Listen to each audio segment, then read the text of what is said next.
तो स्क्वायर से root cancel हो जाएगा, क्योंकि स्क्वायर रूट आपस में एक दूसरे के दुश्मन है, वो उसको माना जाता है, वो उसको माना जाता है, तो दोनों आपस में मर जाएंगे और यहाँ पर से बच जाएगा आपका 113। हेलो फ्रेंड्स, जय श्री राम, आप सभी का स्वागत है। आदित्य श्रीवास्तव मैथ्स में करते हैं एक और इंटरेस्टिंग लेक्चर की स्टार्टिंग। तो बाकी ये आपका पार्ट 3 है, एक्सरसाइज नंबर 8.1 का। अगर आपने पार्ट 2 नहीं देखा तो जाकर कंप्लीट देखिए, उसकी लिंक नीचे डिस्क्रिप्शन मिल जाएगा। आपके लिए पार्ट 1 एंड पार्ट 2 दोनों आ चुका है इस एक्सरसाइज का। बाकी पार्ट 3 को कर रहे हैं स्टार्ट। इस वाले पार्ट में हम 2 क्वेश्चन देखने वाले हैं, question number 5th and 6th। तो करते हैं स्टार्ट, और दोनों क्वेश्चन काफी ज्यादा इंटरेस्टिंग है। तो क्वेश्चन नंबर 5th क्या कह रहा है, देखो यहाँ पर ध्यान से। यदि एंगल ए और एंगल बी क्या है, न्यून कोण हो। जहाँ पर दिया हुआ है कि कोस ए इक्वल टू कोस बी दिया हुआ है, और आपको दिखाना है कि जो एंगल ए है वो भी एंगल बी के बराबर होगा। ये आपको प्रूव करना है, और ये आपको दिया हुआ है, ठीक है। ये आपको गिवन है, ये आपको प्रूव करना है। जो दिया होता है हमें उसे सॉल्व करना होता है आगे, और उसे सॉल्व करके हमें ये बनाना होगा। देखते हैं, बहुत ही इंटरेस्टिंग है। पहले आपको बनाना होगा एक ट्रायंगल, ठीक है। ट्रायंगल कैसा होगा, समकोण त्रिभुज, ठीक है। पहली बार समकोण त्रिभुज होगा, इसका नाम रख देंगे ए बी सी। यहाँ पर साफ साफ बोल दे कि ए और बी क्या है, न्यून कोण है। इसका मतलब बी को आपको यहाँ पर नहीं बनाना है बिल्कुल भी। न्यून कोण क्या होता है, जो कि 90 डिग्री कम होता है। 90 डिग्री से कम कहाँ पे पॉसिबल है, यहाँ पर और यहाँ पर। यहाँ तो 90 डिग्री खुद ही होता है, यहाँ पे पॉसिबल तो होगा नहीं। तो सी को हमें 90 डिग्री मान लेना है, और ए और बी आपका न्यून कोण हो गया। ऐसा क्वेश्चन में बोला गया है, ठीक है। अब आगे देखो, दिया क्या है, पहले यहाँ पर लिखोगे दिया है क्या दिया हुआ है, कोस ए इक्वल टू में कोस बी। ओके, ठीक है। अब तो कोस का मान तो पता क्या होता है, कोस का क्या होता है, जल्दी बताओ। कोस का फॉर्मूला पता नहीं, पता। आधार बट्टे में कर्ण, पता है ना। बस पुट कर देंगे सारी वैल्यू को, बस पुट कर देंगे सारी वैल्यू को, आपका आंसर निकलते जाएगा। देखो कैसे, यहाँ पर ध्यान देखो। कोस से क्या होता है, आपको कोस से मतलब कि आपको एंगल ए पर मानना है। यहाँ पर ए लिखा हुआ है ना, तो इसका मतलब एंगल आपको ए पर मानना है। जैसे ही आप एंगल ए पर मानोगे तो आपका आधार बन जाएगा ए सी। ओके, आधार क्या बन जाएगा आपका ए सी। तो यहाँ लिखोगे ए सी बटे में ए बी। काफ़ी सुंदर क्वेश्चन है, काफ़ी इंपॉर्टेंट क्वेश्चन है, और काफ़ी ट्रिकी क्वेश्चन, ठीक है, मजेदार है, ठीक है, और बहुत ही छोटा सा भी है। सब चीज़ बात है। अब कोस बी मतलब कि आपको बी पे एंगल मानना है, आप मानना है बी पे मानना है। जैसे आप बी पर एंगल मानोगे आपका बी सी बन जाएगा बेस, बी सी बन जाएगा आपका आधार, ठीक है। तो बी सी बटे में, और कर्ण तो सीमित रहता है, कर्ण तो कोई बदलता नहीं है। कर्ण भाई साहब जी महाराजा है, कोई बदल नहीं सकते, ठीक है। तो कर्ण आपका हो गया ए बी। अब आपको एक चीज़ कॉमन दिख रहा होगा, क्या चीज़, यहाँ भी ए बी है, यहाँ भी ए बी है। तो ए बी से ए बी को उड़ा दो, उड़ा दिया ना, ठीक है, बिल्कुल। क्या आ गया आपका यहाँ पर, ए सी बराबर में बी सी आ चुका है। इसका मतलब कि जो ए सी है और बी सी है दोनों आपस में बराबर है। ऐसा यहाँ पर दिख नहीं रहा बराबर, क्योंकि हमने डायग्राम भी अच्छा से बना दिया, कोई बात नहीं, पर बराबर प्रूव हो चुका है। अब जैसे ही बराबर प्रूव हो गया, आपको एक चीज़ याद आ रहा है, नहीं आ रहा, कुछ याद आ रहा है। जिसकी 2 साइड बराबर होती है कौन सा त्रिभुज होता है, यहाँ पर 2 साइड बराबर हो गया आपकी, ए सी बराबर में बी सी हो गया। इसका मतलब उनके जो साथ में एंगल बन रहे हैं उनके बेस पर, वो भी बराबर होंगे। ओके, तो कौन सा त्रिभुज होता है, जल्दी बताओ। समद्विबाहु त्रिभुज के बारे में सुना है, नहीं सुना, सुनते भी तो नहीं हो कुछ ऐसी बात। यार ट्रायंगल में पढ़ रखा होगा, जिसमें ए बी एंड सी, जिसमें याली साइड और याली साइड बराबर होती है, इसे कहते हैं समद्विबाहु त्रिभुज। और यहाँ पर बनने वाले कोण भी आपस में बराबर होते हैं। जो भी इनके बेस में कोण बन रहे हैं ये भी बराबर होंगे। वही सेम फंडा तो यहाँ पर भी हो रहा है ना। देखो कैसे, यहाँ पर याला साइड बराबर हो गया, तो याला जो कोण होगा ये भी बराबर हो जाएगा, प्रूव हो गया। देखो जरा 2 सेकंड में मात्र। तो यहाँ लिखोगे कि अतः ये समद्विबाहु त्रिभुज है। यहाँ पे कुछ सिंपल से लिख दो ना, समद्विबाहु त्रिभुज है, ठीक है। समद्विबाहु त्रिभुज का रूल लगाओगे यहाँ पर, समद्विबाहु, बाहु, सम मतलब समान, द्वि मतलब 2, बाहु मीन्स भुजाएं, जिसके समान 2 भुजाएं होती हैं, ठीक है। अगर इतना भी नहीं आता तो जाके बच्चा जाके लेक्चर देखो, ठीक है, मैंने पढ़ा दिया पूरा ये भी। ओके, तो समद्विबाहु त्रिभुज वैसे यही होता है, ठीक है, समझा दिया मैंने। यहाँ पर भी जाकर डिटेल में देखना, जाके देख सकते हो। त्रिभुज का मैंने पढ़ा रखा आपको, त्रिभुज का एरिया क्या होता है, त्रिभुज का परिमाप क्या होता है, पूरा कैसे निकालते हैं त्रिभुज का क्षेत्रफल, वो भी आप देख सकते हो, ठीक है। बेसिक मैथ भी करवा रखा है आपको मैंने, थोड़ा देखा करो जाकर, ठीक है। ऐसे खाली बैठे रहते हो बस, तो बेसिक मैथ ही कर सकते हो, थोड़ा मैथ आपकी स्ट्रॉन्ग होगी, ठीक है। और बाकी और भी नए लेक्चर वहाँ पर आने वाले हैं। तो समद्विबाहु त्रिभुज आपका बन गया। जैसे हमने देखा कि ए सी बराबर बी सी हो गया, मतलब 2 भुजाएं आपस में बराबर हो गई। इसका मतलब क्या बन गया, समद्विबाहु त्रिभुज बन चुका है। और समद्विबाहु त्रिभुज मतलब जिसके 2 समान भुजाएं होती है, नाम से पता चला, सम मीन समान, द्वि मीन्स 2, द्वि पता नहीं क्या होता है, संस्कृत का वर्ड है। सम मीन्स समान, द्वि मतलब 2, और बाहु मीन्स भुजाएं, बाहु मीन्स भुजाएं, ठीक है। इसकी भुजाएं कौन सी है, ये ए बी और ए सी, ये सब चीज़, ठीक है। तो बाकी इसकी 2 भुजाएं समान होती हैं, उसे कहते हैं समद्विबाहु त्रिभुज। और समबाहु त्रिभुज के बारे में पढ़ा होगा, सम मीन्स समान, बाहु मीन्स भुजाएं, जिसकी सारी भुजाएं बराबर होती हैं, उसे कहते हैं समबाहु त्रिभुज।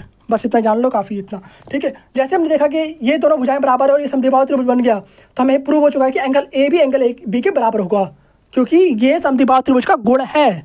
अगर 2 साइड्स बराबर हैं तो एंगल बी और एंगल सी भी बराबर होगा। उसी प्रकार यहाँ पर एंगल ए और एंगल बी भी बराबर होगा, ठीक है। उनके बेस में बनने वाले एंगल्स भी बराबर होते हैं, इतना आपको याद रखना, गुण है, ठीक है, समद्विबाहु त्रिभुज के। सो दैट आप ऐसे निशान बना दो, एंगल ए और एंगल बी बराबर है, किससे, रूल ऑफ समद्विबाहु त्रिभुज लिख सकते हो यहाँ पर, रूल ऑफ समद्विबाहु त्रिभुज। बस इतना ही करना है इसमें, और कुछ भी नहीं करना भैया। हो चुका है समद्विबाहु त्रिभुज। ओके, तो इसी के साथ आपका 5th क्वेश्चन कंप्लीट होता है। 5th क्वेश्चन में सिर्फ इतना ही था और कुछ नहीं था। आपको यहाँ पे कोस ए और कोस बी का मान रखना था और काटापीटी करनी थी यहाँ पर, और साइड्स को बराबर करनी थी, और आपको एंगल को दिखाना था प्रूव करके एंगल आ चुका है। यहाँ पर ट्रायंगल को देखने से ऐसा नहीं लग रहा कि ये साइड्स बराबर हैं, क्योंकि हमको डायग्राम को थोड़ा छोटा बड़ा बना दिया है। यहाँ पर ये दोनों साइड्स बराबर आ चुकी हैं, ठीक है, ऐसा प्रूव हो चुका है। ओके, आई होप आपको यहाँ समझ में आ चुका होगा। नहीं समझ में आया दोबारा से रिपीट करके देखो, जरूरी है आपके लिए, ठीक है। आप देखते हैं क्वेश्चन नंबर 6 और इस पार्ट का अंतिम क्वेश्चन। इस पार्ट का अंतिम क्वेश्चन है, ना कि इस एक्सरसाइज का अंतिम क्वेश्चन है। कई तो खुश रहेंगे एक्सरसाइज का अंतिम क्वेश्चन कहाँ से आ गया, भाई पार्ट का अंतिम क्वेश्चन है, ठीक है। इस पार्ट से 2 क्वेश्चन होने वाले हैं। तो भैया आप सभी के लिए लेकर आ चुके हैं 7वां क्वेश्चन। तो आप सभी के लिए लेकर आ चुके हैं 7वां क्वेश्चन, और 7वां क्वेश्चन सबसे ज़्यादा इंटरेस्टिंग है। इसमें सारे के सारे कॉन्सेप्ट यूज हो रहे हैं। तो कैसे यहाँ पर इस क्वेश्चन को करने का 2 तरीका है। फर्स्ट वाले क्वेश्चन को करने का 2 तरीका कैसे, एक तरीका तो आप आगे पढ़ोगे, अभी एक्सरसाइज नंबर 8.2 8.3 में पढ़ोगे आगे, ठीक है। बाकी इसको मैं बता दूंगा यहीं पर, आप आगे इन फ्यूचर मतलब जब मैं पढ़ाऊंगा ना तो आप समझ लेना, ठीक है। उसके बाद बाकी इसको 2 तरीके से बताऊंगा मैं, कैसे कैसे करना है। इस पहले पार्ट को करने के 2 तरीके हैं, 2 तरीकों को मैं बताने वाला हूँ। तो यहाँ पर देखिए आपको कोट का मान देगा 7/8। तो पहले कोट से आपको ट्रायंगल बनाना है और आपको सारी की सारी वैल्यू निकालनी है। मीन्स आपको आधार भी निकालना है, आपको कर्ण को भी निकालना है, आपको लंब भी निकालना है। तो सभी महाराजाओं को निकालना है आपको, उसके बाद आप सोल्व कर पाओगे। तो मेन फंडा यही है। तो बाकी माइक को लगाते हैं, यहाँ पर काफ़ी डिस्टर्बेंस हो रहा है, हाथ में कितने देर पकड़ेंगे, ठीक है। दो यहाँ पर तो कोट दे रखा है आपको, कोट थीटा इक्वल टू में 7/8। और कोट होता क्या है जल्दी बताओ, 10 का अपोजिट है ना कोट, 10 पता है लंब बटे में आधार होता है। तो कोट क्या होगा, आधार बटे में लंब, अपोजिट कर दो सिर्फ, ठीक है। तो अब मैं दोनों हाथों को यूज कर सकता हूँ, मतलब आपको अच्छे से समझा सकता हूँ, ठीक है। आधार बटे में लंब, ठीक है, आधार बटे में लंब हो गया। तो यानी कि आपको आधार दे दिया कितना, आधार आपको दे रखा है कितना 7 दिया हुआ है, और आपको लंब दे रखा है कितना 8 दिया हुआ है, ठीक है। लंब आपको 8 दे दिया। ओके ठीक है भैया। अब आपको यहाँ से बनाना है ट्रायंगल। ट्रायंगल कैसे बनाओगे, एक समकोण त्रिभुज। आपको मैंने लास्ट में क्वेश्चन सिखाया था, क्वेश्चन नंबर 3 में, भूल गए जल्दी, 3rd या 4th होगा, ठीक है, इसमें पढ़ाया था मैंने आपको। तो ट्रायंगल ABC, ट्रायंगल कैसा बनाएंगे, समकोण त्रिभुज, ठीक है। कई तो कुछ छोटे सोच रहे होंगे। तो ठीक है, हम ट्रायंगल बना दिया हमने, और आपको आधार दे रखा है। तो आपको थीटा मान लेना, कहीं भी थीटा मान लो। तो सपोज हमने थीटा मान लिया यहाँ पर C पर, तो C पर जैसे हमने थीटा माना, जो उसके सामने जो साइड है वो बन जाएगा लंब, और जिस पे बना है ये वो बन जाएगा आपका बेस, यानी कि आधार। सबसे सिंपल बात है, यानी कि आधार मीन्स आपको बेस की लेंथ दे रखी है कितना 7, आधार तो पता है ना मैं कितना 7, लंब भी पता है कितना 8, तो यहाँ लिख देंगे 8। बाकी इन दोनों की हेल्प से हम कर्ण का मान भी निकाल सकते हैं। कैसे, पाइथागोरस थ्योरम, पता नहीं पता, पाइथागोरस प्रमेय, उससे निकाल लेंगे बाकी कर्ण का मान भी। तो आप लिखोगे पाइथा, ये सब क्वेश्चन का पार्ट है भाई, क्वेश्चन का पार्ट है, ठीक है। पाइथागोरस प्रमेय, पाइथागोरस प्रमेय अच्छे सीख लो क्या होता है, P का स्क्वायर प्लस में B का स्क्वायर, P और B यहाँ पे क्या है, लंब और आधार है, ठीक है। और इक्वल टू में H का स्क्वायर, H क्या है आपका कर्ण है, कर्ण मतलब हाइपोटेनस, ठीक है। तो H का स्क्वायर, सारी वैल्यू पुट कर आपका आंसर आ जाएगा। तो P कितना आपको देखा है, P आपको देखा है 8, तो 8 का स्क्वायर कर दो यहाँ पर, प्लस में B कितना दे रखा है आपको 7, तो 7 का स्क्वायर कर दो यहाँ पर, इक्वल टू में H का स्क्वायर, और हमें H तो फाइंड ही करना है ना। तो 8 का स्क्वायर होता है 64, प्लस में 7 का स्क्वायर होता है 49, तो 49 यहाँ लिख देंगे, इक्वल टू में H का स्क्वायर। तो H इसको प्लस को कितना आ रहा है, 9 4 13 का 3 हासिल 1 6 4 10 11, यानी कि 113 आ चुका है। तो H स्क्वायर इक्वल टू में 113 आ गया, सीधा कर दो इसको, H स्क्वायर इक्वल टू में 113, स्क्वायर को उस तरह भेज दो तो रूट में चल जाएगा। तो H इक्वल टू में √113। तो H का मान आपका निकल चुका है कितना, H का मान आपका निकल चुका है √113। ओके ठीक है, रूट में आया भैया काफ़ी ज़्यादा, कोई बात नहीं, कोई दिक्कत नहीं, आगे कर भी जाएगा ना। तो बाकी H का मान निकल चुका है। आप देखते हैं क्वेश्चन नंबर 1, काफ़ी इंटरेस्टिंग है। ये वाला क्वेश्चन करना काफ़ी सिंपल है, क्योंकि कोट थीटा का मान आपको यहाँ पे पता है। तो कोट थीटा का स्क्वायर निकालना है आपको, तो उसका स्क्वायर कर दो, आपका आंसर सिंपल निकल जाएगा। इसका बताता हूँ क्या तरीका है, आसान तरीका, देखो यहाँ पर। तो फर्स्ट क्वेश्चन देख रहे हैं आप, तो फर्स्ट क्वेश्चन क्या है, 1 प्लस में sine theta 1 minus sine theta upon में, मतलब बटे में है 1 प्लस में cos theta 1 minus cos theta. बताओ A प्लस बी और A माइनस वाला फॉर्मूला पढ़ा नहीं पढ़ा, पढ़ रखा है नहीं पढ़ा, जल्दी बताओ, पढ़ा है ना, 7वीं क्लास में पढ़ा होगा। तो A प्लस बी का यहाँ पर लिख भी दे रहा हूँ आपके लिए मैं, A प्लस में B ब्रैकेट में A माइनस में B, क्या होता है A स्क्वायर माइनस में B स्क्वायर। ओके ठीक है। अब देखो 1 प्लस में साइन थीटा है और 1 माइनस में साइन थीटा है, यानी कि A की जगह क्या है, एक है, एक सिर्फ एक है, ठीक है, दो नहीं, एक है, ठीक है। और B की जगह क्या है, साइन थीटा है। ओके, तो सारी वैल्यू पुट कर दो यहाँ पर, और A square minus B square निकाल दो। तो यानी कि 1 का स्क्वायर माइनस में साइन स्क्वायर थीटा यहाँ पर हो जाएगा, बट्टी में से ऐसे हो जाएगा, A का मान 1 है और B का मान कोस है, यानी 1 plus A plus B, A minus B वाला फॉर्मूला लगा देंगे यहाँ पर भी। तो 1 माइनस में कोस स्क्वायर थीटा यहाँ पर भी आपका आ जाएगा। बस सारी वैल्यू यहाँ पर पुट कर दीजिए, आपका सारा आंसर निकल जाएगा। और यहाँ पर एक और तरीका था कि बिना आप वैल्यू निकाले, मतलब बिना ये सब काम करे भी आप इसको कर सकते थे। एक और शॉर्ट ट्रिक था, बताऊँ क्या, जल्दी बताओ, काफ़ी सिंपल है। देखो यहाँ पर 1 माइनस साइन क्या होता है, जल्दी बताओ। आप आगे एक फॉर्मूला पढ़ोगे, आपको यहीं पे हिंट दे देता हूँ। चलो पहले शॉर्ट ही देख लेते हैं। साइन स्क्वायर थीटा प्लस में cos square theta equal to में 1 होता है, ठीक है। तो 1 माइनस साइन स्क्वायर थीटा किसके बराबर होगा, कोस स्क्वायर थीटा के। 1 माइनस साइन स्क्वायर थीटा किसके बराबर होगा, यहाँ पे देखो 1 माइनस में साइन स्क्वायर थीटा लिख लेना, ठीक है। फिर वाली कॉपी में ऊपर, ठीक है, कोस स्क्वायर थीटा के बराबर होगा। 1 minus sine square theta cos square theta के बराबर होगा। फिर 1 माइनस में कोस स्क्वायर थीटा किसके बराबर होगा, साइन स्क्वायर थीटा के बराबर होगा। बाकी मैं दोनों तरीके से आपको बताने वाला हूँ, किसी भी तरीके से आप कर सकते हो। दोनों आपका मतलब एक्सरसाइज का पार्ट है, दोनों आपका चैप्टर का ही पार्ट है बेसिकली, ठीक है। किसी भी से कर सकते हो। एक चीज़ आप आगे पढ़ोगे और एक चीज़ अभी आपका यहाँ पे देखा है, तो किसी तरीके से कर लो, कोई दिक्कत नहीं। आपको नंबर भी बराबर मिलने वाले हैं, गारंटी है मेरी, बिल्कुल मोदी की गारंटी, यहाँ पर आदित्य की गारंटी, ठीक है। तो 1 माइनस साइन स्क्वायर थीटा क्या होता है आपका, कोस स्क्वायर थीटा, और 1 माइनस कोस स्क्वायर थीटा क्या होता है, साइन स्क्वायर थीटा। और यहाँ से कुछ देखने को मिल रहा नहीं मिल रहा, जल्दी बताओ क्या, कोस अपॉन में साइन क्या होता है, जल्दी बताओ। कोट स्क्वायर थीटा होता है नहीं होता, इसको हम कैसे लिख सकते हैं, देखो यहाँ पर कोस थीटा अपॉन में साइन थीटा का स्क्वायर कर दो, होल स्क्वायर। और कोस अपॉन में साइन क्या होता है, कोट होता है। टेन क्या होता है आपका, साइन अपॉन में कोस, और कोट क्या होता है, टेन का अपोजिट होता है, यानी कि कोस अपॉन में साइन कर देंगे, तो लिख दिया। अब जो जैसे इसको हमने ऐसा लिखा तो क्या बन जाएगा आपका, ये कोट बन जाएगा। तो कोट स्क्वायर थीटा यहाँ पर आपका आ जाएगा। और कोट का मान तो मैं पता है पहले से 7/8, वैल्यू पुट कर दो, यहाँ पर आपका आंसर आ चुका है। इसलिए मैं कहता है कि ये आपको निकालने की जरूरत नहीं पड़ेगी। और आप इस तरीके से करते हो तो काफ़ी 2 सेकंड में आपका आंसर आ जाएगा। और दोनों का मान सेम ही आने वाला है, यहाँ भी कोट स्क्वायर थीटा, यहाँ भी कोट स्क्वायर थीटा ही निकल के आ चुका है। ओके, चाहो तो पूरा सोल्व को, चाहो तो शॉर्ट ट्रिक से कर लो। बाकी मैं दूसरे तरीके से आपको कराने वाला हूँ, टेंशन मत लो। इतना सारा वैल्यू क्यों निकाला फिर हमने, करेंगे, ठीक है। तो बाकी कोट का मान क्या आपको देखा है, जल्दी बताओ। कोट का मान देखा 7/8, तो 7/8 यहाँ रख देंगे और उसका स्क्वायर कर देंगे, यानी कि 7 का स्क्वायर 49, 49, 8 का स्क्वायर 64। तो 49/64 आपका आंसर निकल कर आ चुका है। ओके, तो बाकी इसे उतारो फटाफट, और अब इसको मिटाने वाले हैं। तो आप तो मैंने उतार लिया होगा, उसको मिटा रहा हूँ मैं अब। ये वैल्यू भी उतार लो। ये फॉर्मूला काफ़ी ज़्यादा इंपॉर्टेंट है, इसको भी लिख लेना कहीं ना कहीं। जितना पढ़ाते हो ना सब इंपॉर्टेंट है, ठीक है। कुछ भी इसको, इस चैप्टर से कुछ भी स्किप नहीं कर सकते हो आप। काफ़ी इंपॉर्टेंट चैप्टर है बच्चों का, ठीक है। काफ़ी इंपॉर्टेंट चैप्टर, काफ़ी स्कोरिंग चैप्टर है ये वाला आप सभी का, ठीक है। तो फर्स्ट क्वेश्चन देखते हैं। फर्स्ट क्वेश्चन क्या आपका, देखो यहाँ पर आप क्या करना है, आपको साइन का मान चाहिए, आपको कोस का मान चाहिए। तो पहले काम करते हैं, साइन थीटा और कोस थीटा का मान निकालते हैं, तभी तो इसमें पुट करेंगे ना, क्योंकि यहाँ पर साइन और कोस का मान पुट करना है।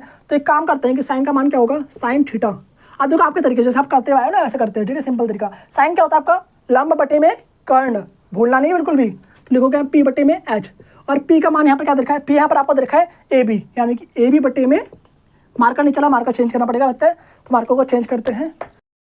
तो मार्कर फिर मैंने चेंज कर दिया, ठीक है। तो यहाँ पे लिखोगे ए बी बटे में, और यहाँ पे कर्ण क्या आपका ए सी है, तो ए बी बटे में ए सी यहाँ पे लिख देंगे। सारी वैल्यू पुट कर दो, आपका साइन का मान निकल जाएगा। तो ए बी का मान आपको देखा है 8, ओके ठीक है, और ए सी का मान आपको देखा रूट में 113। अब भैया मैं तो रूट से डर गया, है ना, यही बोल रहे होगे मन में अपने, मेरे तक आवाज़ आ जाती है। तो बाकी रूट से डरना बिल्कुल भी नहीं है, रूट तो कट जाएगा, देखो कैसे कटेगा आगे देखना भी, ठीक है। बाकी निकालते हैं मैं कोस थीटा, रूट से खामा खा डर जाते हो यार, क्या इंसान हो तुम लोग। तो बाकी यहाँ पर देखो कोस क्या होता है आपका, बेस अपॉन में हाइपोटेनस, तो यहाँ लिखोगे बी अपॉन में एच, और बी यहाँ पर क्या देखा आपको, बी सी, तो बी सी यहाँ लिख दोगे बी सी बटे में ए सी, ए सी, ए सी, ए सी, ठीक है। बी सी का मान आपको देखा 7, तो 7 यहाँ रख दोगे, बटे में रूट का 1, 1, 3 रख दिया, ठीक है। अब देखो सारा आपको मान निकल चुका है। अब सबको सब पुट कर दो, सिर्फ जो भी क्वेश्चन बोला गया है, यानी कि यहाँ पर आपको सारी वैल्यू पुट कर देनी, आपको आंसर निकल जाएगा, सिंपल सी बात है, ठीक है। तो देखो यहाँ पर क्या है, आपको जिस तरीके से बोला गया ना क्वेश्चन, जैसे जब भी क्वेश्चन आपका आएगा नहीं वाला, तो तरीका बताया जाएगा कि फॉर्मूले का यूज करके करो या फिर इस तरीके से करो। आप कुछ ना बोला हो ना, तो आप किस तरीके से कर लो, आपको फुल नंबर मिलेंगे, कोई दिक्कत नहीं है, क्योंकि पूरा तो चैप्टर का ही पार्ट है ना, पूरा एग्जामिनर आपको नंबर देगा, टेंशन मतलब बिल्कुल भी। चलिए क्वेश्चन देखते हैं। 1 प्लस में 8 अपॉन में वैल्यू पुट कर रहे हैं यहाँ पर, रूट का 113, ब्रैकेट बंद कर दो, फिर 1 माइनस में 8 अपॉन में रूट का 113, 3 यहाँ पर, ठीक है, 3 है, 3 सही से आता हूँ, कन्फ्यूज हो गए, ठीक है। 3 ब्रैकेट बंद, बटे में भी ऐसे करना है, 1 प्लस में प्लस है यहाँ पर, और 7 बटे में रूट का 1, 1, 3, ठीक है। फिर ब्रैकेट बंद, फिर 1 माइनस में 7 बटे में रूट का 1, 1, 3, यानी रूट का 113। सारी वैल्यू हमने पुट कर दिया। अब यहाँ पे आपका काम सिंपल हो चुका है। कैसे, थोड़ा सा लेंदी रहेगा यहाँ पर, थोड़ा सा लेंदी रहेगा, बात समझो, ठीक है, क्यों सॉल्व करना है यहाँ पर। और जो लास्ट वाला तरीका बता रहे हैं काफ़ी सिंपल है भैया, उसमें तो कुछ करना ही नहीं है, आपको डायरेक्ट इतने में आंसर निकल जाए। अभी हमें यहाँ पर रब भी करना पड़ेगा, काफ़ी ज़्यादा लगी खेलेगा, ठीक है। तो बाकी यहाँ पर देखो, यहाँ पर भिन्नल जमा आते नहीं आते हैं ना, तरीका पर कॉन्सेप्ट तो सिंपल ही लगेगा यहाँ पर, जब आप 7वीं क्लास से पढ़ते हो भिन्नल जमा, ठीक है। तो रूट का 113 को यहाँ पर प्लस कर दोगे, रूट का 113 प्लस में 8 बटे में रूट का 113 आ जाएगा। पता नहीं कैसे करा, क्रॉस मल्टीप्लिकेशन इसको इससे इसको आपस में कर दिया, ठीक है, ब्रैकेट बंद कर दो। फिर यहाँ पर करोगे आप रूट का 113 माइनस का 8 ब्रैकेट बंद, ठीक है, और नीचे लिख देंगे रूट का 113। ओके ठीक है, नीचे भी सेम ऐसे करना है आपको। नीचे क्या करोगे, रूट का 113 प्लस में 7 बटे में रूट का 113 आपका यहाँ पर आ जाएगा। ओके ठीक है, ब्रैकेट बंद कर दो। फिर यहाँ पर रूट का 113 माइनस का 7 बटे में रूट का 113 यहाँ पर आपका आ गया। तो फाइनली लिख दिया हमने। अब इसके बाद आपको सोल्व करना है। कैसे सोल्व करें देखो यहाँ पर ध्यान से। पहले फिलहाल में यहाँ पर रफ भी करना होगा तो रफ करते हैं, यहाँ पर काफ़ी ज़्यादा जगह चाहिए तो रफ कर देते हैं, ठीक है। तो इसको तो रफ कर दिया, ठीक है। और बाकी यहाँ पर आप देखो, इसके बाद यहाँ पर कर रहे हैं सीधे बटे में रूट का 113 यहाँ पर भी है, बटे में रूट का 113 यहाँ भी है, और रूट का 113 यहाँ पर भी है और यहाँ पर भी है। तो सभी को उड़ा दो आपस में, इसका इससे उड़ा दो, इसको इससे उड़ा दो, ठीक है। तो क्या बच गया फाइनली आपका, रूट का 113 प्लस में 8 ब्रैकेट बंद, रूट का 113 माइनस का 8, ठीक है भैया। फिर नीचे आपको बन जाएगा रूट का 113 माइनस प्लस का 7, फिर रूट का 113 माइनस का 7। और यहाँ पर भी लगने वाला है आपका फॉर्मूला। कौन सा फॉर्मूला, ए प्लस में बी ब्रैकेट बंद, ए प्लस बी ए माइनस बी छोटे में ए स्क्वायर माइनस बी स्क्वायर, ये वाला फॉर्मूला आपका यहाँ पर भी लगेगा। तो काफ़ी ज़्यादा इंपॉर्टेंट फॉर्मूला है आपका 7 वाला फॉर्मूला, 12th तक नहीं छोड़ने वाला और आगे भी नहीं छोड़ने वाला कम्पिटिटिव एग्जाम में, ठीक है। वहाँ पे आपका काम आएगा, काफ़ी ज़्यादा इंपॉर्टेंट फॉर्मूला है वो, ठीक है। देखो यहाँ पर, तो यहाँ पर ए प्लस बी और ए माइनस बी वाला फॉर्मूला लगा देंगे। ए की जगह यहाँ पर दे रखा रूट का 113 और बी की जगह आपको दे रखा कितना, जल्दी बताओ, 8, ठीक है। पहचान तो लोगे ना, यहाँ पर 8 दे रखा है। तो फॉर्मूला आपने लिख लिया होगा सबसे ऊपर कॉपी में, देखो लिखा है, लिखा फिर नहीं लिखा, नहीं सोचोगे भाई तुम लोग सुनने वाले, कहीं तो लिखे कहीं तो लिखे ही नहीं है। तो यहाँ पे देखो रूट का 113 का स्क्वायर लिख दोगे, रूट का 113 का स्क्वायर डायरेक्ट मैं कर रहा हूँ, प्लस रूट का 113 का स्क्वायर माइनस में 8 का स्क्वायर, ठीक है, बटे में रूट का 113 का स्क्वायर माइनस में 7 का स्क्वायर, क्योंकि बी का मान यहाँ पे 7 दे रखा है। तो जैसे ही आपने इसको स्क्वायर करा तो स्क्वायर से रूट कैंसिल हो जाएगा, क्योंकि स्क्वायर रूट आपस में एक दूसरे के दुश्मन है, वो उसको माना जाता है, वो उसको माना जाता है, तो दोनों आपस में मर जाएंगे। और यहाँ पर से बच जाएगा आपका 113 माइनस का 8 का स्क्वायर 64 आ गया यहाँ पर, बटे में यहाँ पे आपका 113 आ जाएगा कि रूट और स्क्वायर आपस में मर जाएंगे, 113 यहाँ पर बच गया, माइनस का 49, ठीक है। बस माइनस कर दो, आपका आंसर निकल के आ चुका है। तो माइनस का नंबर कितना आ जाएगा आपका, ऊपर आपका आ जाएगा 49 और नीचे आ जाएगा आपका 64। फाइनली आपका देखो सेम वही आंसर आ गया, पर इतना करते हैं कि बाद आया है, ठीक है। पर वहाँ पर आपने सिर्फ 2 लाइन में निकाल लिया था। तो यही कुछ बात होती है, अगर आप इस तरीके से करते हो तो काफ़ी अच्छी बात है, और उस तरीके से करते हो काफ़ी अच्छी बात है। बाकी इसमें थोड़ा कैलकुलेशन बढ़ता है और कुछ नहीं है। जिनको कैलकुलेशन डर लगता है वो उस तरीके से करो जैसे पहले बताया था मैंने, बाकी किसी भी तरीके से कर सकते हो। तरीका आपको दोनों आना चाहिए, ठीक है। और आगे काफ़ी और तरीका सिखाने वाला हूँ मैं आपको, तो बने रहो। तो आप देखते हैं क्वेश्चन नंबर 2 इसका, ठीक है। आप देखते हैं सेकंड वाला पार्ट इसका, cot square theta. Basically cot का मान था हमने निकाल ही देता, कैसे, जो लास्ट में निकालता वही था कोट का मान, पर एक बार दोबारा आपके लिए मैं सॉल्व कर देता हूँ, ठीक। तो इसे उतारना, मैं रफ करने जा रहा हूँ अब, पोज करके उतार लेकर भाई, ठीक है, टाइम नहीं होता इतना। इसे भी रफ कर देते हैं, कोई किसकी जरूरत नहीं, ठीक है। तो by the way second question क्या आपका, देखो यहाँ पर कोट स्क्वायर थीटा, कोट का मान तो हमें पहले से पता है, तो डायरेक्ट कोट का मान पुट कर दो, आपका आंसर निकल जाएगा, यानी 2 लाइन में आपका आंसर आ जाएगा। कोट का मान देखा 7 बटे में 8, 7 बटे 8 का स्क्वायर कर दो, क्योंकि स्क्वायर दिया हुआ है, 7 का स्क्वायर 49 होता है, लिख देंगे यहाँ पर, और 8 का स्क्वायर होता है 64, तो 49 बटे 64 आपका आंसर निकल के आ चुका है। तो फाइनली आपका 7th क्वेश्चन भी कंप्लीट होता है, और 7th के दोनों पार्ट भी आपके कंप्लीट होते हैं। तो पार्ट 3 आपका यहीं पे कंप्लीट होता है। मिलते हैं आपसे नेक्स्ट पार्ट में, तब तक के लिए okay bye, thanks for watching, जय श्री राम, राधे राधे। और जिसने पार्ट 2 नहीं देखा, यहाँ पर बगल में लिंक आ रहा होगा, उस पर क्लिक करो और जाकर जल्दी देखो तुरंत।